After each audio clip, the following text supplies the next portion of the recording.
Amigos, buenas tardes. Aquí estamos en su espacio Análisis a la Luz del Derecho, como cada miércoles a través de la emisora Maíz 98.3 FM, la educativa es romántica. Cada miércoles con estos temas de orientación jurídica para la población, que sabemos que mucha gente está atento a cada uno de estos temas que trae cada miércoles el doctor Miguel Rick Morales en este análisis a la luz del derecho. Así que de inmediato le damos a dar la bienvenida en esta tarde, doctor. Muchas gracias, Alexander Vallejo. Buenas tardes a todos los radioescuchas y los que nos siguen por la red. De igual manera, le extendemos la bienvenida a esta sección, Análisis a la Luz del Derecho, que como cada miércoles tratamos de aportar con algún tema de importancia vinculado a la ciencia del derecho. Tratamos de que toda la ciudadanía, a quien le lleguen estas ondas radiales o le lleguen estas imágenes audiovisuales, en toda la esfera a través de las redes sociales. El día de hoy vamos a abordar un programa que lleva por tema lo que es el derecho a la libertad de expresión, un tema que ha tomado una característica mediática en los últimos días a raíz de algunos hechos sociales y que dejan quizás a oscuras en cuanto a conocimiento de información a la mayoría de la población de qué derecho tengo, cómo puedo, si no puedo. Y también como contratema, como antítesis al tema de la libertad de expresión, están los delitos o los tipos penales de difamación e injuria cuando hacemos un mal uso de ese derecho que tiene sus límites, el uso de ese derecho. Bien, quisiéramos iniciar aportando una frase de ese filósofo y abogado francés Voltaire, quien a través de sus escritos nos aportó muchos temas interesantes, muchas teorías interesantes que al día de hoy le practicamos en el ejercicio del derecho y que han sido asumidos por la doctrina, por las normas y por los procedimientos. Él establece: no estoy de acuerdo con lo que dices, pero defenderé con mi vida tu derecho a expresarlo. Esa frase se desprende una serie de detalles interesantes y es el principio de la controversia, es el principio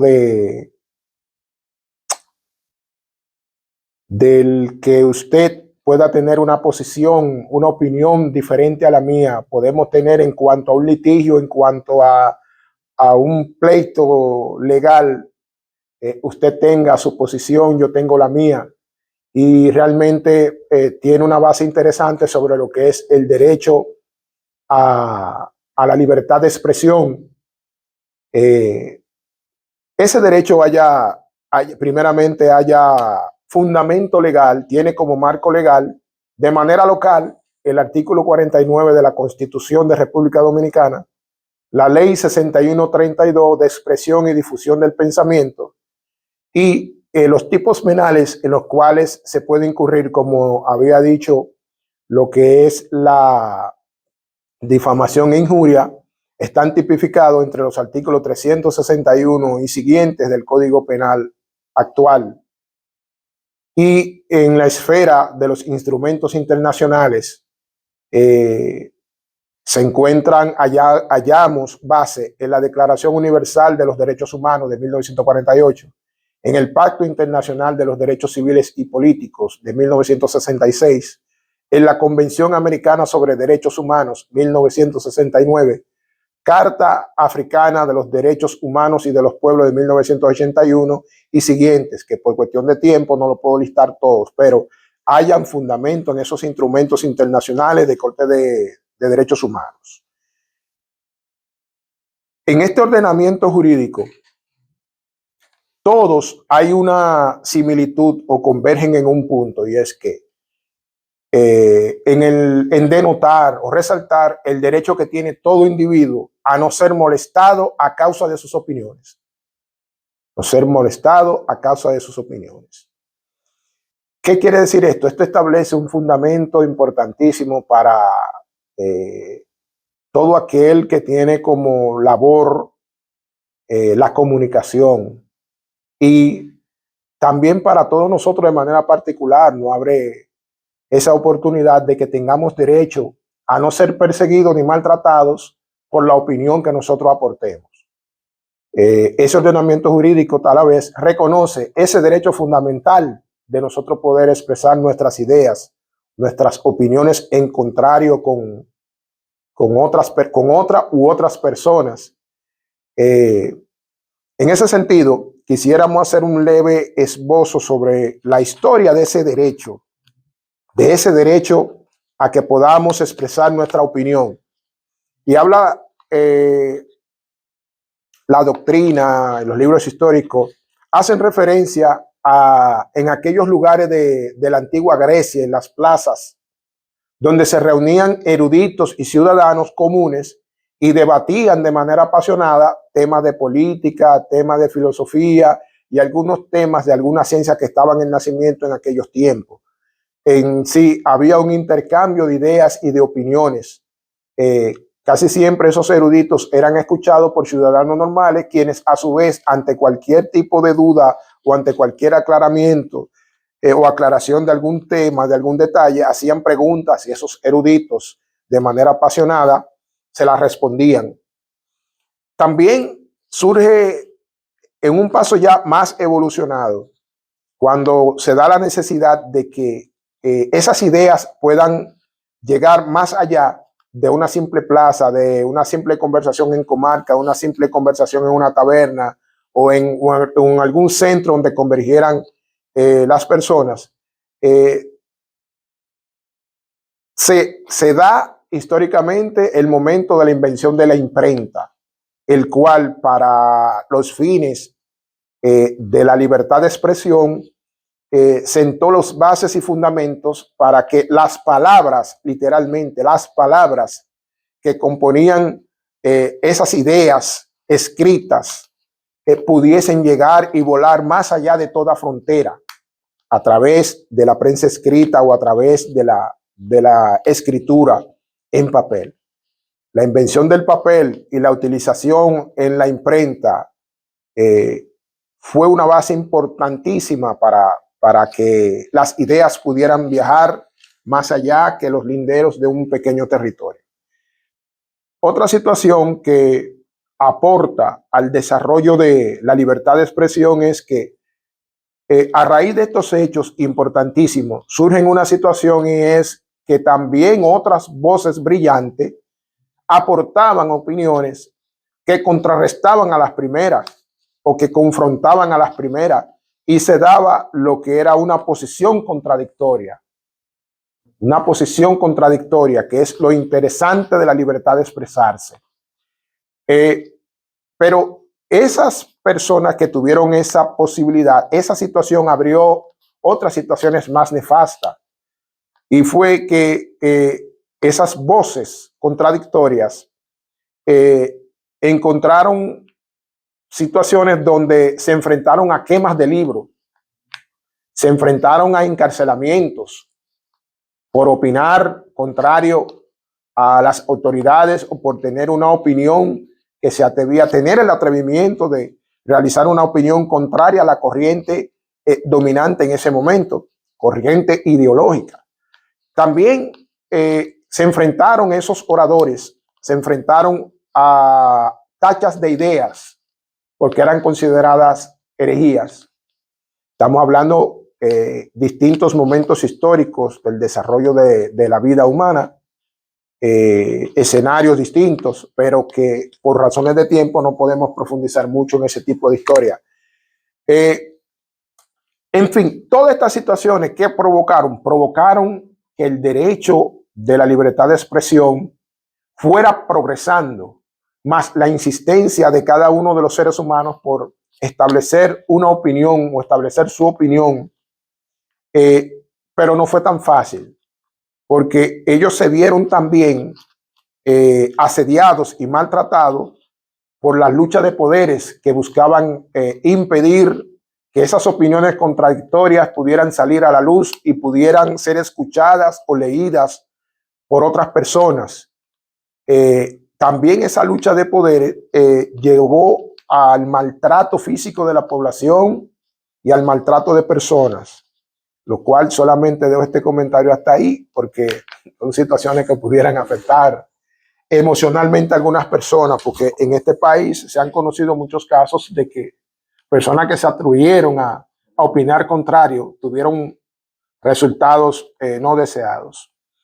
Bueno, hay un tema positivo a esto y es que la libertad de expresión, que es el fundamento que rige la comunicación social y el periodismo, y que han adoptado la mayoría de las personas de manera particular, han creado sitios web, han creado plataformas para ellos opinar, para ellos intercambiar opiniones entre ellos mismos y con sus invitados y con la población en general, haciendo un uso efectivo y satisfactorio del derecho de la libertad de expresión. La era digital ha venido, así como la imprenta en la antigüedad, ha venido a cortar distancias y tiempos para viabilizar el desarrollo pleno y efectivo de este derecho de la libertad de expresión y de acceso a la información. La era digital aporta un relance. Anteriormente teníamos que esperar la publicación del periódico, del diario todos los días, en la madrugada, y salirlo a buscar y contratar personas que nos lo trajeran. Ahora mismo las informaciones, los hechos surgen y a los pocos minutos ya está recogida a través de los medios de las redes sociales y de los medios de comunicación digitales al tiempo, así casi en tiempo real, e inclusive hay transmisiones a través de la videoconferencia que recogen hechos a los pocos segundos y minutos de acontecer a través de conexiones directas de videocámaras y ese tipo de equipos. Eso es el aporte que está haciendo la era digital, así mismo como lo realizó la imprenta en la antigüedad. Realmente ya no existen barreras ni fronteras que limiten el derecho, el uso del derecho de la libertad de expresión que tiene cada ser humano en el mundo. Ahora bien, ese derecho de expresión no es absoluto. Tiene, como todo en la vida, tiene su régimen de consecuencias. El derecho de la libertad de expresión no puede ser coartado, no puede ser censurado, pero el contenido de lo que dice está regulado conforme a las normas, tanto para las personas en particular, así como para los medios de comunicación. Dice el artículo 49 de nuestra Constitución que toda persona tiene derecho a expresar libremente sus pensamientos, ideas y opiniones por cualquier medio, sin que pueda establecerse censura previa. ¿Qué está haciendo este artículo? Está protegiendo ese derecho fundamental de nosotros podernos expresar. Imagínense una persona que pudiendo hablar, pudiendo comunicarse, no puede hacerlo porque otros se lo han prohibido. No puede expresar su idea. Para el caso de los discapacitados es entendible que no pueden hacer uso del habla o están en una condición mental que no tienen conocimiento de la realidad, no pueden escribir, no pueden, y aún así ellos tienen gesticulaciones que a lo largo del tiempo aprenden, desarrollan, y las personas en la casa pueden entender de por qué él hizo ese gesto. Aún así está expresándose, está comunicándose, aunque no verbal, pero está comunicándose. El tema es que el derecho de expresarnos, el derecho de comunicarnos es un derecho natural que, conforme a lo que la ley, las leyes positivizadas protegen e impiden que no se limite este uso. Ahora bien, el uso del derecho a expresarse libremente tiene límites y lo establece las normas. Por ejemplo, ese mismo artículo 49 en su párrafo primero, párrafo único, mejor dicho, dice que el disfrute de estas libertades se ejercerá respetando el derecho al honor, a la intimidad, así como a la dignidad y la moral de las personas.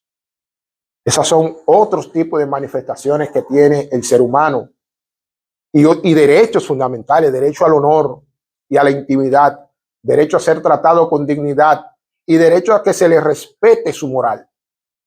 Son derechos que tenemos y que cada opinión que nosotros vayamos a ofertar o vayamos a realizar respecto a una persona debe de tenerse muy en cuenta este precepto. ¿Cómo lo voy a decir? Eso es un arte que desarrollan y aprenden los que están vinculados a la profesión de la comunicación social. Aprenden a utilizar esta destreza, desarrollan esta destreza de cómo comunicar, cómo llevar un mensaje, previendo todos estos preceptos legales. Hay un precedente o una jurisprudencia local de República Dominicana donde establece un fundamento interesante, y es por esto que vemos hasta a través de los programas de chistes y de imitaciones, donde el Tribunal Constitucional, a través de la sentencia TC 007516, fundamenta que y determina o determinó la inconstitucionalidad de la ley sobre expresión y difusión del pensamiento, que disponía sanciones penales sobre cualquier acto difamatorio o injurioso contra funcionarios públicos o personas que ejercen funciones públicas. ¿Por qué? Este alto tribunal considera de que eso constituye una limitación legal que afecta el núcleo esencial de la libertad de expresión, o sea, afecta de manera sustancial lo que es la libertad de expresarse. Además de que es un funcionario público y que sus acciones van a ser escrutinadas por toda la ciudadanía, y bajo el entendido de que la ciudadanía también tiene derecho a participar y a opinar de las cosas que pasan en el interior, del manejo de los funcionarios, de cualquier situación. La ciudadanía tiene un derecho resguardado a opinar y a participar.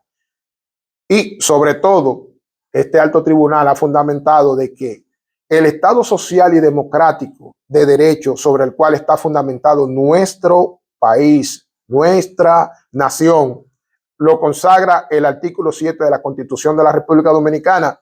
Sería letra muerta si se dejara tirar por el piso ese derecho que le asiste a la ciudadanía a expresarse, a hablar, a hacer señalamientos sobre actos correctos o incorrectos de quienes dirigen y administran el Estado. Ahora bien, ¿cuáles actos ilícitos se desprenden de realizar un mal uso de este derecho? Como hemos establecido, no es absoluto, tiene sus límites, tiene sus excepciones. Están los delitos de difamación e injuria. ¿Qué es la difamación? La difamación es una alegación o una imputación de un hecho que ataca el honor y la consideración de la persona. Cuando usted realiza imputaciones o señalamientos de que esa persona realizó, cometió o no realizó, teniendo el deber de hacer algo y sucede de que ese algo, de que ese hecho es ficticio, una invención de la persona, eso, conforme al artículo 367 del Código Penal, constituye lo que es la difamación. La injuria se refiere, por su lado, a cualquier expresión afrentosa de esas opiniones que se hacen en exabrupto, cualquier inventiva o cualquier expresión conteniendo un término de desprecio que no precisamente señale que esa persona ha cometido o ha hecho un hecho. Me refiero, es muy difícil, es muy diferente usted decir, Perencejo se robó esa cámara. Usted está haciendo una imputación, usted está haciendo un señalamiento de que fulano hizo tal cosa. Otra injuria es fulano es un ladronazo. Ve que ahí no hay, el tema es la objetividad. Usted está haciendo un señalamiento de que realizó un hecho específico. Ahora, usted hace una expresión, emite una expresión de desprecio o se inventa cualquier idea que no haga, que no señale precisamente la imputación de un hecho preciso, o sea, que no haya precisión en un hecho ficticio. Entonces eso se convierte se clasifica la ley como injuria. ¿Cuáles son las sanciones para estos actos ilícitos o tipos penales? Lo primero es que se debe observar la siguiente característica. Para ser sancionados esos hechos, deben de haber ocurrido de manera pública, o sea, algo de conocimiento público, a través de cualquier medio o verbal o delante de cualquier persona, quienes puedan servir de testigos de que ciertamente cuando se hace así en persona, deben servir de testigos que puedan precisar fecha, hora y lugar de cuándo aconteció este hecho. Pero debe de ser público, no puede estar en la psique de una persona o de otra, sino que debe haberse cometido el hecho y sea de conocimiento de todos. A través de los medios, las redes sociales, sabemos los efectos de las grabaciones. ¿Cuáles son las sanciones para cuando se cometen la difamación para personas particulares, hechos particulares, entre nosotros mismos, los ciudadanos, los conciudadanos? La difamación se sanciona con 6 días a 3 meses de prisión y la injuria se sanciona de 8 días a 3 meses. Oiga, qué contradicción. La injuria hay una amplitud de días, pero al final se amplía hasta 3 meses de prisión. Cuando estas difamaciones e injurias, digo como establece la ley, contra el jefe de Estado se castigan de 3 meses a 1 año de prisión. Cuando se realizan contra diputados, representantes del Congreso, ministros o magistrados, tanto de la Corte Suprema o de tribunales de primera instancia, y hasta contra los jefes de Estados de naciones amigas, la difamación se sanciona de 1 a 6 meses de prisión. Y la injuria se sanciona de 8 días a 3 meses de prisión.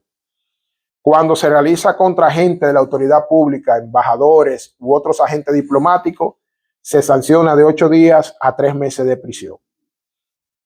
El tema de las sanciones sobre este tipo de actos tiene también su excepción. Y con esto culminamos.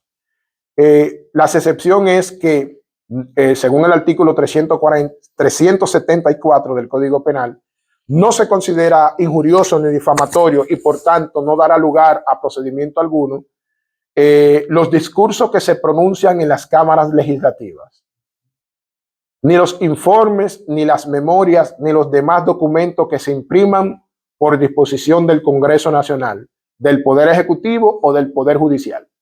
Tampoco las cuentas son las grabaciones, los resúmenes que se imprimen en los periódicos, en los medios de circulación nacional, los medios de comunicación, de las sesiones que se celebran en el Congreso. ¿Por qué? Porque la información proviene desde ese lugar. El periódico no tiene culpabilidad de cualquier contenido que contenga esa información. Pero dentro de esas mismas excepciones también se da de que los jueces, cuando se da en el tribunal, en el caso de nosotros los abogados, hay unos abogados que se ponen creativos y comienzan a inventar falacias, mentiras. Falacias es una cosa, pero también las mentiras en sus escritos y que pudiesen de alguna manera lesionar el honor, la moral o la dignidad de la contraparte, o sea, de la persona que forma parte del litigio, ya sea del imputado o de las víctimas, su creyente y actor civil. ¿Qué acontece con esto? El juez tiene la prerrogativa, conforme a la ley, de mandar a suprimir o sacar de los dispositivos por ejemplo, de las actas de audiencia y de las resoluciones de la sentencia, saca esos escritos injuriosos y difamatorios para dejar el proceso natural, que siga corriendo natural y que contenga informaciones sanas con relación al procedimiento. Y tiene la prerrogativa el juez de imponer sanciones disciplinarias a los abogados que hubiesen producido tales males. O sea, también desde aquí hacemos la advertencia a los abogados que les gustan ponerse creativos para tratar de para utilizarla como estrategias en sus actuaciones. Limítense a trabajar con la verdad y a trabajar conforme lo establecen las normas. Si se ponen a inventar hechos y se ponen a inventar situaciones, saben que eso puede producir consecuencias. Sin todo esto, ya en esta parte final, todo esto sin las acciones públicas o civiles en búsqueda de resarcir esos daños que el juez le pueda conceder a la parte agraviada. Hasta aquí nuestro contenido del día de hoy. Esperamos que le haya sido de utilidad y que puedan pensar, reflexionar sobre estos contenidos. Este tema también es amplísimo pero se define del lado de los usos de los medios de prensa. Aquí tratamos de recolectarlo para que sea de fácil entendimiento y para la aplicabilidad que puedan ustedes darle a partir de ahora. Señores, queremos agradecer al profesor Miguel Ruiz Morales, que cada miércoles nos trae estos temas que son tan educativos.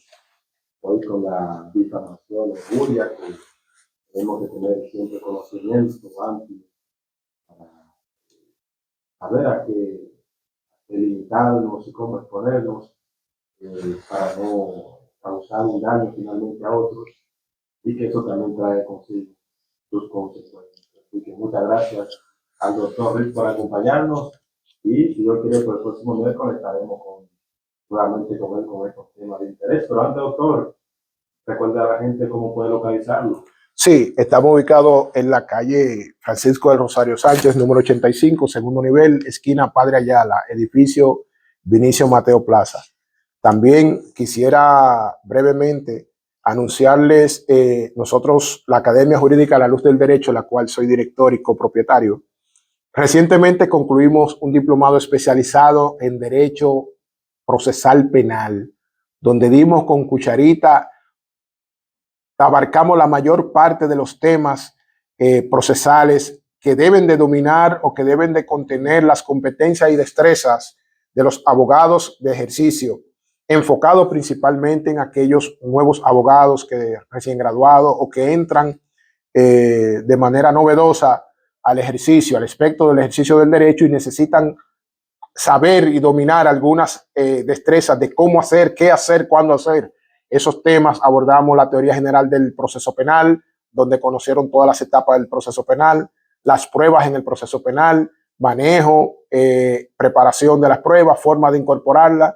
Manejamos también técnicas y estrategias de la litigación penal, donde nuestros especialistas, todos magísteres o con maestrías en esas áreas, desarrollaron todos esos temas. También abordamos las vías impugnatorias como las herramientas que dispone el abogado para tratar de encaminar o encauzar un proceso donde haya obtenido una sentencia que le haya creado algún perjuicio. También finalmente abordamos el tema de las actuaciones ante el juez de ejecución de la pena. Una vez que el imputado pasó a ser penado o interno y que su sentencia se hizo firme, ahí dentro esa persona también requiere del auxilio de un conocedor del derecho, de un profesional del derecho, para que realice tales o cuales acciones que le corresponden según el beneficio. Para el próximo día 25 tenemos un taller virtual sobre el divorcio, modalidades y sus procedimientos. Nuestro teléfono es el 829-812-9841. Pueden buscarnos en las plataformas y nos van a encontrar, y ahí están nuestros contactos. Señores, el próximo miércoles se retorna Análisis a la Luz del Derecho.